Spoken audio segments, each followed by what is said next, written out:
Hej, yoga wszystkim. Dzisiaj mamy slajma, ale najpierw pokażę Wam składniki. Mąka zwyczajna, zaraz sobie zwracam, bo idę jeszcze po składniki.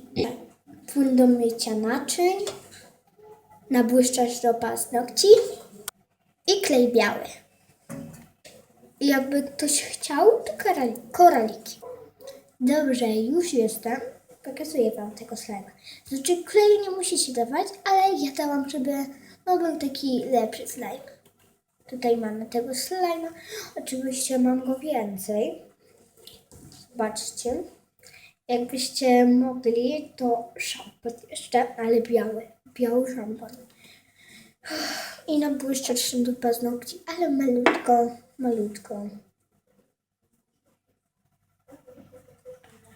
W ogóle znalazłam ten przepis na YouTubie i no. Jak ma ktoś TikToka, niech wchodzi na mój profil. Agatuśka Krzyżańska. Jest tam taka informacja jedna, ale nie wiadomo, czy to prawda.